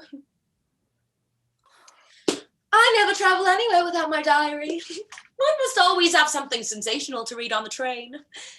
I am so sorry, dear Cecily, if it is any disappointment to you, but I am afraid I have the prior claim. It would distress me more than I can tell you, dear Gwendolyn, if it caused you any mental or physical anguish. But I feel bound to point out that since Ernest proposed to you, he clearly has changed his mind. If the poor fellow has been entrapped into any foolish promise, I shall consider it my duty to rescue him at once. And with a firm hand. Whatever unfortunate entanglement my dear boy may have gotten into, I will never reproach him with it until after we are married. Do you refer to me, Miss Cardew, as an entanglement? You are presumptuous. On an occasion of this kind, it becomes more than a moral duty to speak one's mind. It becomes a pleasure. Do you suggest, Miss Fairfax, that I entrapped Ernest into an engagement? How dare you! This is no time for wearing the shallow mask of manners. When I see a spade, I call it a spade. I am glad to say that I have never seen a spade. It is obvious that our social spheres have been widely different. Oh, shall I lay the tea here as usual? Yes, as usual. Are there many interesting walks in the vicinity, Miss Cardew? Oh, yes, a great many. From the top of one of the hills quite close, one can see 5 counties. 5 counties? I don't think I should like that. I hate crowds. I suppose that is why you live in town? Quite a well-kept garden this is, Miss Cardew. So glad you like it, Miss Fairfax. I had no idea that there were any flowers in the country. Flowers are as common here, Miss Fairfax, as people are in London. Personally, I cannot understand how anybody manages to exist in the country. If anybody who is anybody does, the country always bores me to death. Ah, this is what the newspapers call agricultural depression, is it not? I believe the aristocracy are suffering very much from it just at present. It is almost an epidemic amongst them, I have been told. May I offer you some tea, Miss Fairfax? Thank you. Sugar? No, thank you. Sugar is not fashionable anymore.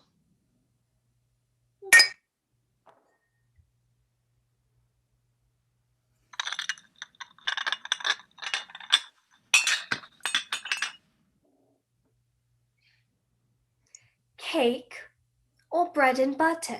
Bread and butter, please. Cake is rarely seen at the best houses nowadays. Hand that to Miss Fairfax.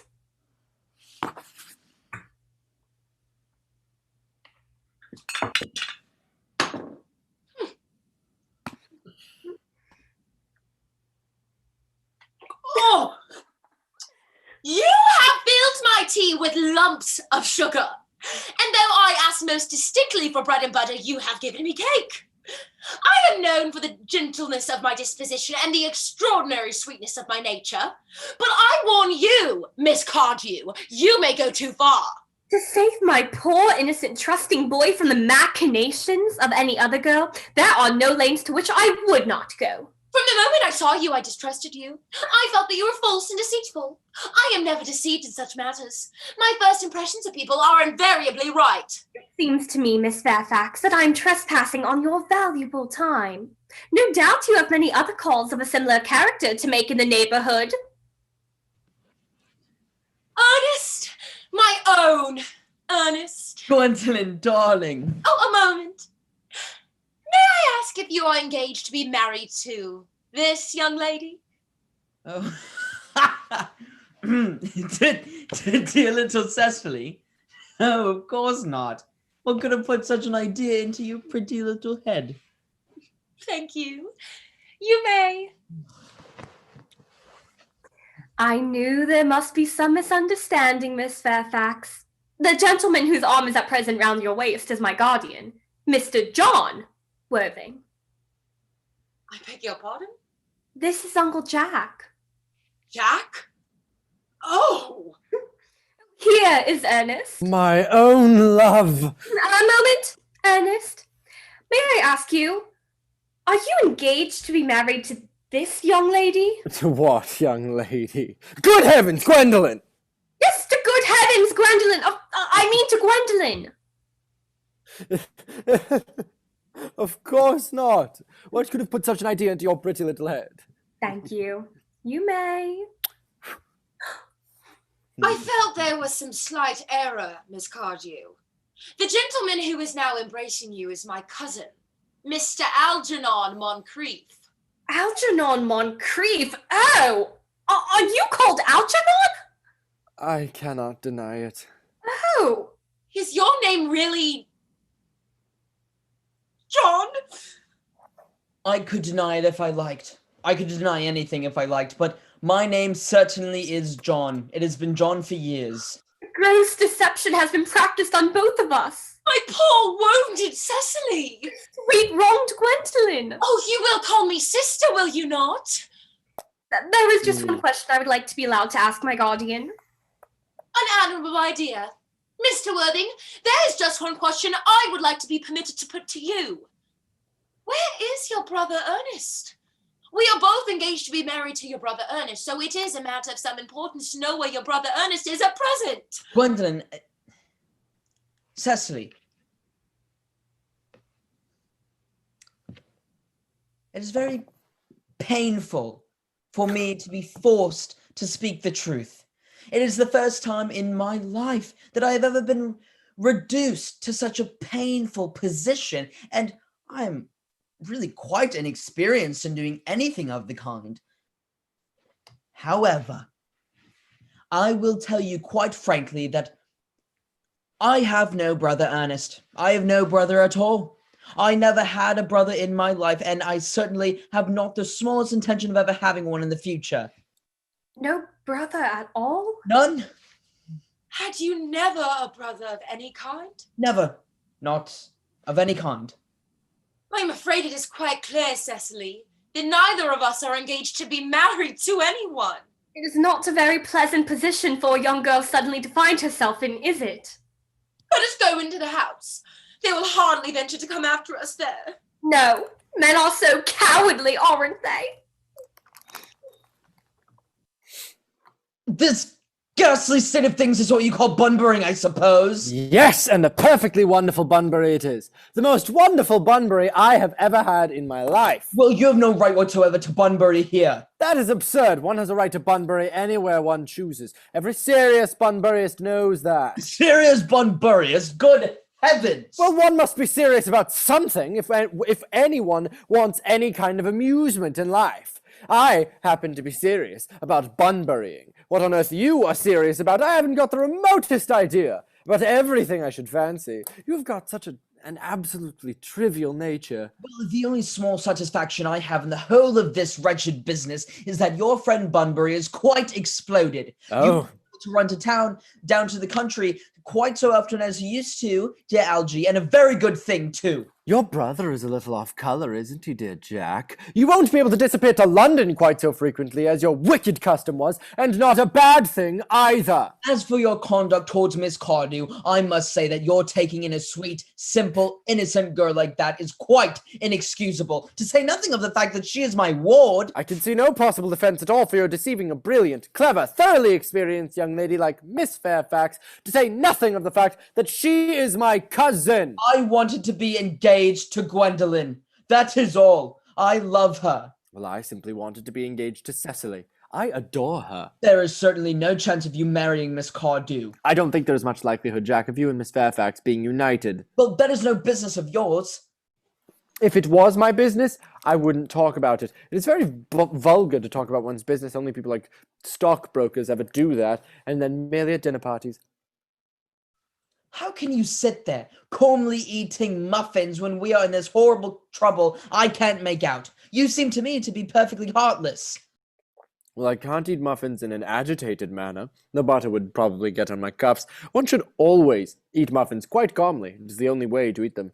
I say it's perfectly heartless you're eating muffins at all, under the circumstances. When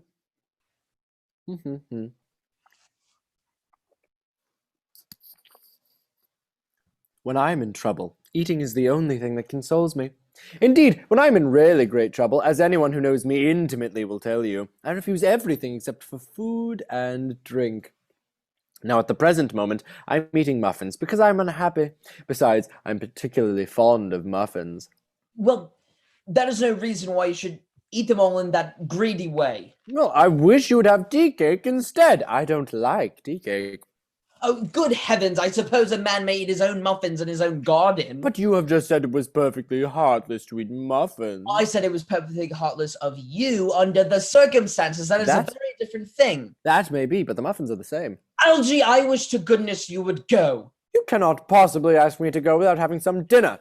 It's absurd. I never go without my dinner. No one ever does except vegetarians and people like that. Besides, I have just made arrangements with Dr. Chasuble to be christened at 5:45 under the name of Earnest. My dear fellow, the sooner you give up that nonsense, the better. I made arrangements this morning with Dr. Chasuble to be christened myself at 5:30, and I naturally will take the name of Earnest. Gwendolyn would wish it. We can't both be christened Earnest. It's absurd. Besides, I have a perfect right to be christened if I like. There's no evidence at all that I've ever been christened by anybody. I should think it extremely probable I never was, and so does Dr. Chasuble. It is entirely different in your case. You have been christened already. Yes, but I haven't been christened in years. Yes, but you have been christened. That is the important thing. Quite so. So I know my constitution can stand it. If you are not quite sure about your ever having been christened, I must say that I think it rather dangerous you're venturing on it now. It might make you very unwell. You can hardly have forgotten that someone very closely connected to you was very nearly carried off this week in Paris by a severe chill. Yes, but you said yourself that a severe chill was not hereditary. No, it usedn't to be, I know. But I dare say it is now. Science is always making wonderful improvements in things. That is nonsense. You're You're always talking nonsense. Jack! You're at the muffins again! I wish you wouldn't. There are only 2 left. I told you I was particularly fond of muffins. But I hate tea cake. Why on earth, then, do you allow tea cake to be served up for your guests? What ideas you have of hospitality? Algernon, I've already told you to go. Why don't you go? I don't want you here. I have not quite finished my tea yet, and there is still 1 muffin left. Oh.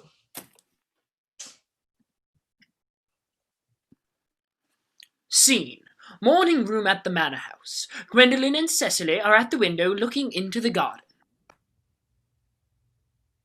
The fact that they did not follow us at once into the house, as anyone else would have done, seems to me to show that they have some sense of shame left.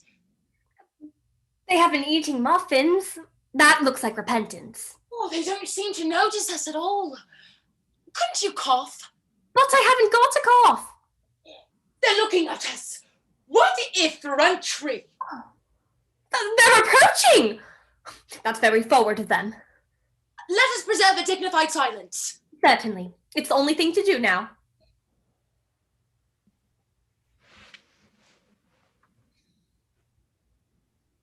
This dignified silence seems to produce an unpleasant effect. A most distasteful one. But we will not be the first to speak.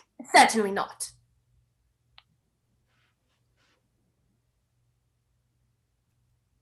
Mr. Worthing, I have something very particular to ask you, and much depends on your reply. Gwendolyn, your common sense is invaluable. Mr. Moncrieff, kindly answer me the following question. Why did you pretend to be my guardian's brother? In order that I might have an opportunity of meeting you. That certainly seems a satisfactory explanation, does it not? Yes, dear, if you can believe him. I don't. But that does not affect the wonderful beauty of his answer. True. In matters of grave importance, style, not sincerity, is the vital thing. Mr. Worthing, what explanation can you offer to me for pretending to have a brother? Was it in order that you might have an opportunity of coming up to town to see me as often as possible? Can you doubt it, Miss Fairfax? I have the gravest doubts upon the subject. But I intend to crush them. This is not the time for German skepticism. Their explanations appear to be quite satisfactory, especially Mr. Worthing's. Well, that seems to me to have the stamp of truth upon it. I am more than content with what Mr. Moncrieff said. His voice alone inspires one with absolute credulity. And you think we should forgive them? Yes. No, I mean no. True, I had forgotten. There are principles at stake that one cannot surrender. Which of us should tell them? The task is not a pleasant one. Could we not both speak at the same time? Oh, an excellent idea. I nearly always speak at the same time as other people. Will you take the time from me? Oh, certainly. Your Christian names are still an insuperable barrier. That is all. Our Christian names, is that all? But we are going to be christened this afternoon. My sake, you are prepared to do this terrible thing? I am. To please me, you are ready to face this fearful ordeal? I am. How absurd we ought to talk of equality of the sexes. Where questions of self-sacrifice are concerned, men are indefinitely beyond us. Oh, we are. They have moments of physical courage of which we women know absolutely nothing. Darling. Darling. Lady Bracknell! Oh, good heavens. Good Lord. Gwendolyn! Gwendolyn! What is the meaning of this? Merely that I am engaged to be married to Mr. Worthing, Mamma. Come here. Sit down. Sit down immediately. Hesitation of any kind is a sign of mental decay in the young, of physical weakness in the old. Apprised, sir, of my daughter's sudden flight by her trusty maid, whose confidence I purchased by means of a small token, I followed her at once by a luggage train. Her unhappy father is, I am glad to say, under the impression that she is attending a more than usually lengthy lecture on the influence of a permanent income on thought. I do not propose to undeceive him. Indeed, I have never undeceived him on any question. I would consider it improper.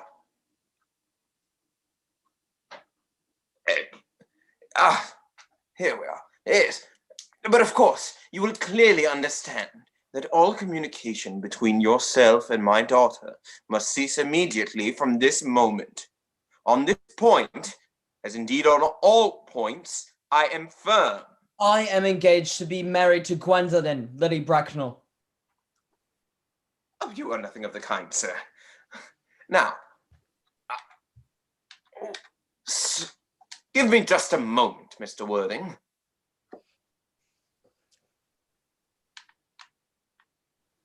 And I'll need one more. No worries, Aunt Augusta. Take your time. Algernon. Oh, why is it me? Mind your manners.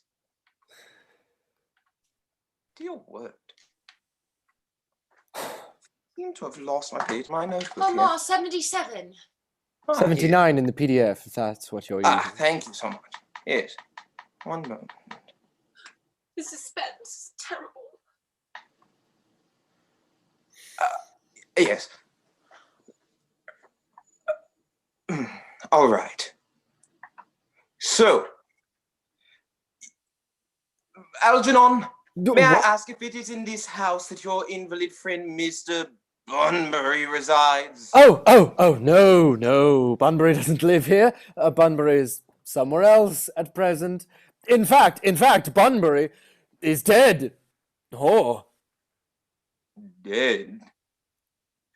When did Mr. Bunbury die?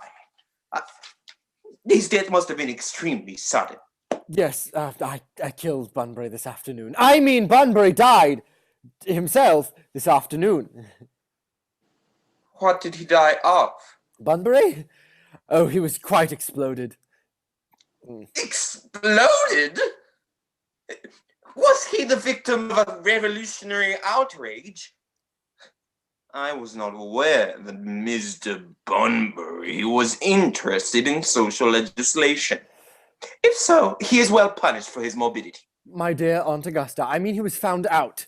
The doctors found out that Bunbury could not live. That is what I mean. So Bunbury died. He seems to have had great confidence in the opinion of his physicians. I am glad, however, that he made up his mind at the last to some definite course of action and acted under proper medical advice. Well, now that we have finally got rid of this Mr. Bunbury, may I ask Mr. Worthing, who is that young person whose hand my nephew Algernon is now holding in what seems to me to be a peculiarly unnecessary manner? That lady is Miss Cecily Cardew, my ward. I am engaged to be married to Cecily, Aunt Augusta. I beg your pardon. Mr. Moncrieff and I are engaged to be married, Lady Bracknell.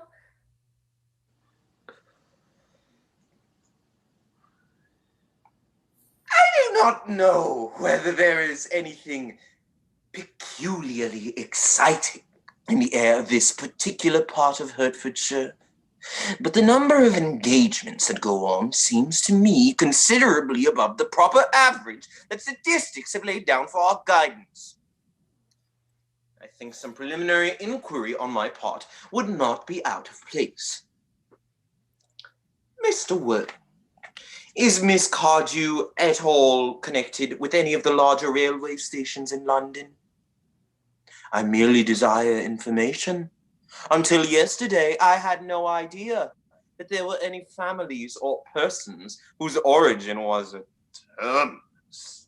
Miss Cardew is the granddaughter of the late Mr. Thomas Cardew of 149 Belgrave Square Southwest, Gervais Park, Dorking, Surrey, and the Sporran, Fivershire, NB. That sounds not unsatisfactory. 3 addresses always inspire confidence, even in tradesmen. But what proof have I of their authenticity? I've carefully preserved the court guides of the period. They are open to your inspection, Lady Bracknell. I have known strange errors in that publication. Miss Cardew's family solicitors are Miss Markby, and Markby. Markby, and Markby? A firm of the very highest position in their profession.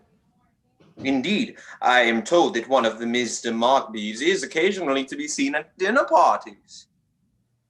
So far, I am satisfied. How extremely kind of you, Lady Bracknell. I have also in my possession, you will be pleased to hear, certificates of Miss Cardew's birth, baptism, whooping cough, registration, vaccination, confirmation, and the measles, both the German and the English variety. A life crowded with incident, I see. Though perhaps somewhat too exciting for a young girl. I am not myself in favor of premature experiences. Gwendolyn! The time approaches for our departure. We have not a moment to lose. As a matter of form, Mr. Worthing, I had better ask you if Miss Cardew had any little fortune. Oh, yes, about £130,000 in the funds. That is all. Goodbye, Lady Bracknell. So pleased to have seen you. A moment, Mr. Worthing. Oh. £130,000, and in the funds. Miss Cardew seems to me a most attractive young lady, now that I really look at her. Few girls of the present day have any really solid qualities, any of the qualities that last and improve with time. We live, I regret to say, in an age of surfaces. Come over here, dear. Pretty child. Your dress is sadly simple, and your hair seems almost as nature might have left it. But we can soon alter all that. A thoroughly experienced French maid produces a really marvelous result in a very brief space of time. I remember recommending one to young Lady Lansing, and after 3 months, her own husband didn't recognize her. And after 6 months, nobody knew her. Kindly turn around, sweet child. No, the side view is what I want. Yes. Quite as I expected. There are distinct social possibilities in your profile. The two weak points in our age are its want of principle and its want of profile. The chin a little higher, dear. That largely depends on the way the chin is worn. They're worn very high just at present. Algernon. Yes, Aunt Augusta. There are distinct social possibilities in Miss Cardew's profile. Cecily is the sweetest, dearest, prettiest girl in the whole world. And I don't care tuppence about social possibilities. Never speak disrespectfully of society, Algernon. Only people who can't get in do that. Dear child, of course you know that Algernon has nothing but his debts to depend upon. But I do not approve of mercenary marriages. When I married Lord Bracknell, I had no fortune of any kind. But I never dreamed for a moment of allowing that to stand in my way. Well, I suppose I must give my consent. Oh, thank you, Aunt Augusta. Cecily, you may kiss me. Thank you, Lady Bracknell. You may also address me as Aunt Augusta for the future. Thank you, Aunt Augusta. The marriage, I think, had better take place quite soon. Oh, thank you, Aunt Augusta. Thank you, Aunt Augusta. To speak frankly, I am not in favor of long engagements. They give people the opportunity of finding out each other's character before marriage, which I think is never advisable. I beg your pardon for interrupting you, Lady Bracknell, but this engagement is quite out of the question. I am Miss Cardew's guardian, and she cannot marry without my consent until she becomes of age. That consent I absolutely decline to give. Upon what grounds, may I ask? Algernon is an extremely, I may almost say an ostentatiously eligible young man. He has nothing, but he looks everything.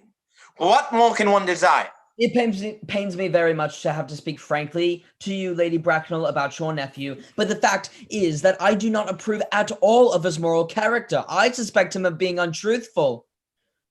Untruthful? My nephew Algernon? Impossible! He is an Oxonian. I fear there can be no possible doubt about the matter. This afternoon, during my temporary absence in London on an important question of romance, he obtained admission to my house by means of false pretense of being my brother. Under an assumed name, he drank, I've just been informed by my butler, an entire pint bottle of my Perrier Jouet Brut 89 wine I was specially reserving for myself. Continuing his disgraceful deception, he succeeded in the course of the afternoon in alienating the affections of my only ward. He subsequently stayed to tea and devoured every single muffin. And what makes his conduct all the more heartless is that he was perfectly well aware from the first that I have no brother, that I never had a brother, and that I don't intend to have a brother, not of any kind. I distinctly told him myself yesterday afternoon.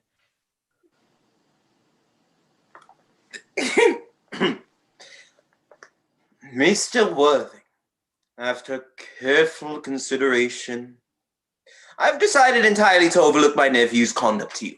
How very generous of you, Lady Bracknell. My own decision, however, is unalterable. I decline to give my consent. Come here, sweet child. How old are you, dear? Well, I really am only 18, but I always admit to 20 when I go to evening parties. You are perfectly right in making some slight alteration. Indeed, no woman should ever be quite accurate about her age. It looks so calculating. 18, but admitting to 20 at evening parties.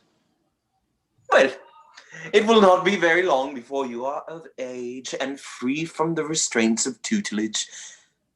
So I don't think your guardian's consent is, after all, a matter of any importance.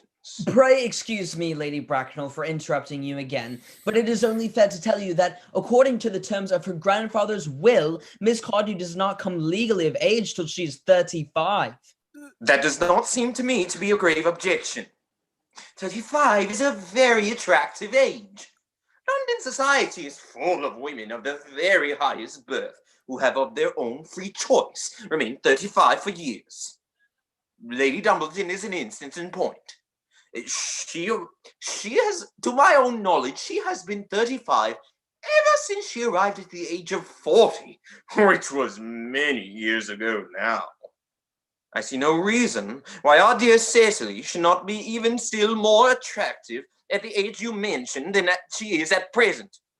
There will be a large accumulation of property. Algie, could you wait till I was 35? Of course I could, Cecily. You know that I could. Yes, I felt it instinctively, but I couldn't wait all that time. I hate waiting even 5 minutes for anybody. It always makes me rather cross. I'm not punctual myself, I know, but I do like punctuality in others, and waiting, even to be married, is quite out of the question. Then what is to be done, Cecily? I don't know, Mr. Moncrieff. Oh, my dear Mr. Worthing.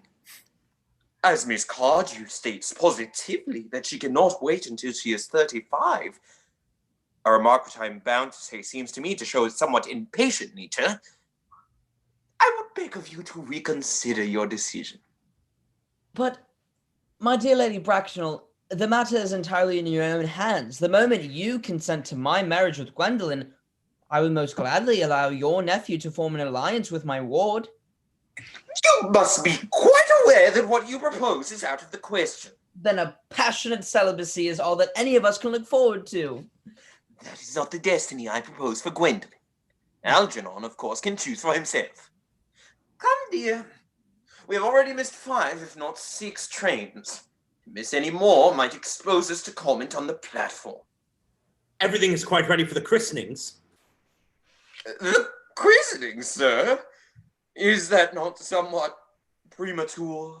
No, both of these gentlemen have expressed a desire for immediate baptism. Their age? The idea is grotesque and irreligious. Algernon, I forbid you to be baptized. I will not hear of such excesses. Lord Bracknell would be highly displeased if he learned that that was the way in which you wasted your time and money. Am I to understand that there are to be no christenings at all this afternoon? I don't think that, as of things are now, it would be much practical value to either of us, Dr. Chasuble. I am grieved to hear such sentiments from you, Mr. Worthing. They savor of the heretical views of the Anabaptists, views that I have completely refuted in 4 of my unpublished sermons.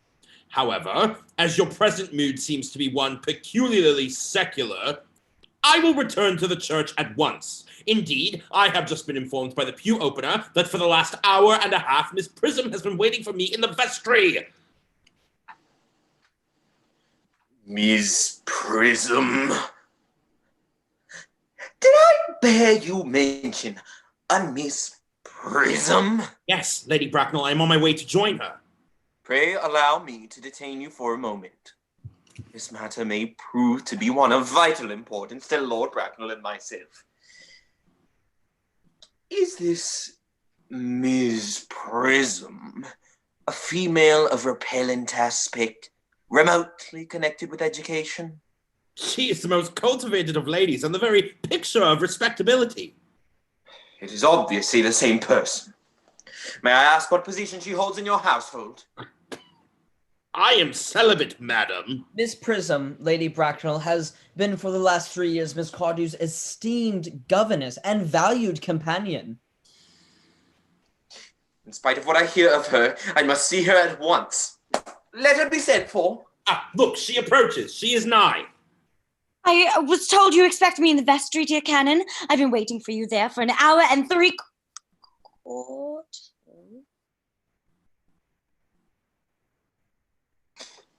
Prism? Come here, Prism. Prism! Where is that baby?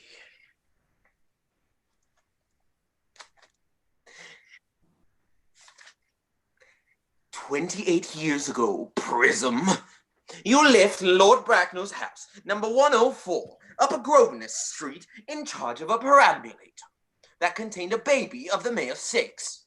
You never returned. A few weeks later, through the elaborate investigations of the Metropolitan Police, the perambulator was discovered at midnight, standing by itself in a remote corner of Bayswater. It contained the manuscript of a 3-volume novel of modern length, usually revolting sentimentality. But the baby was not there. Prism, where is that baby? Lady Bracknell, I admit with shame that I do not know. I only wish I did. The plain facts of the case are these. On the morning of the day you mention, a day that is forever branded in my memory, I prepared as usual to take the baby out in its perambulator. I had also with me a somewhat old but capricious handbag in which I had intended to place the manuscript of a work of fiction that I had written during my few unoccupied hours. In a moment of mental abstraction, for which I can never forgive myself, I deposited the manuscript in the bassinet and placed the baby in the handbag. But where did you deposit the handbag? Do not ask me, Mr. Worthing. Miss Prism, this is a matter of notable importance to me. I insist on knowing where you deposited the handbag that contained that infant. I left it in the cloakroom of one of the larger railway stations in London. What railway station? Victoria. Ugh. The Brighton line. I must retire to my room for a moment. Gwendolyn, wait here for me. If you are not too long, I will wait here for you all my life. What do you think this means, Lady Bracknell? I dare not even suspect, Dr. Chasuble. I need hardly tell you that in families of high position, strange coincidences are not supposed to occur. They are hardly considered the thing. Oh. Uncle Jack seems strangely agitated. Guardian has a very emotional nature. This noise is extremely unpleasant. An argument. I dislike arguments of any kind. They are always vulgar and often convincing. It has stopped now.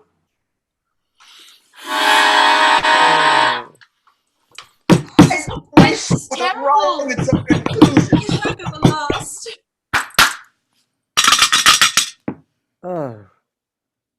Is this the handbag? Miss Prism, examine it carefully before you speak. The happiness of more than one life depends on your answer.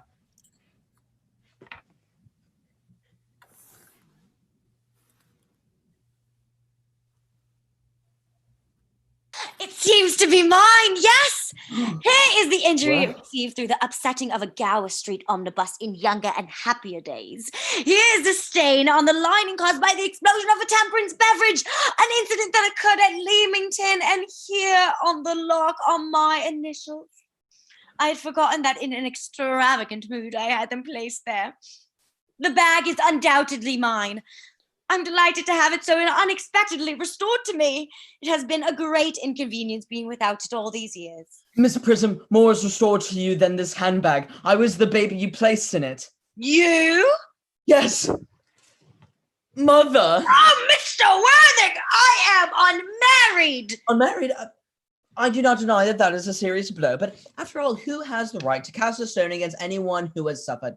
Cannot repentance wipe out an act of folly? Why should there be a law for men and another for women? Mother, I forgive you. Mr. Worthing, there is some error. There is the lady who can tell you who you really are. Lady Bracknell, I hate to seem inquisitive, but would you kindly inform me who I am? I'm afraid that the news I have to give you will not altogether please you. You are the son of my poor sister, Mrs. Moncrieff, and consequently Algernon's elder brother. Algy's elder brother! Then I have a brother. After all, I knew I had a brother. I always said I had a brother. Cecily, how could you have ever doubted that I had a brother? Dr. Chasuble, my unfortunate brother. Unfortunate! My unfortunate brother? Gwendolyn, my unfortunate brother. Algy, you young scoundrel, you'll have to show more respect in the future. You have never behaved to me like a brother in all your life. Well, not till today, old boy, I admit. I did my best, however, though I was out of practice. My own! But what own are you? What is your Christian name now that you have become someone else? Good heavens, I had quite forgot that point. Your decision on the subject of my name is irrevocable, I suppose. I never change, except in my affections. What a noble nature you have, Gwendolyn. Then the question had better be cleared up at once. Aunt Augusta, a moment. At the time when Miss Prism left me in the handbag, had I been christened already? Every luxury that money could buy, including christening, had been lavished on you by your fond and doting parents. Then I was christened. That is settled. Now, what name was I given? Let me know the worst. Being the eldest son, you were naturally christened after your father. Yes, but what was my father's Christian name?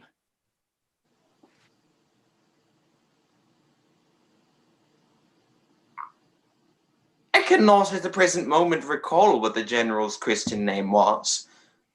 But I have no doubt he had one. He was eccentric, I admit, but only in later years. And that was a result of the Indian climate and marriage and indigestion and other things of that kind. Algy, can you recollect what our father's Christian name was? My dear boy, we were never even on speaking terms. He died before I was a year old. His name would appear in the army list of the period, I suppose, Aunt Augusta? And the general was essentially a man of peace, except in his domestic life. But I have no doubt his name would appear in any military directory. The army lists of the last 40 years are here. These delightful records should have been my constant study. Generals. Okay, let's see. We have Malum, Moxbum, Magley. What ghastly names they have. Markby, Migsby, Mobs, Moncrieff. Moncrieff.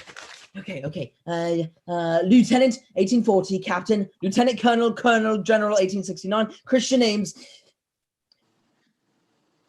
Ernest John. I always told you, Gwendolyn, my name was Earnest, didn't I? Well, it is Ernest after all. I mean, it is naturally Ernest. Yes. I remember now that the general was called Earnest. I knew I had some particular reason for disliking the name. Ernest! My own Ernest! I felt from the first that you could have no other name. Well, then, it is a terrible thing for a man to find out suddenly that all his life he has been speaking nothing but the truth. Can you forgive me? I can, for I feel you are sure to change. My own one. A teacher! Frederick, at last! Cecily, at last! Gwendolyn, at last. My nephew, you seem to be displaying signs of triviality. On the contrary, Aunt Augusta, I've now realized for the first time in my life the vital importance of being earnest.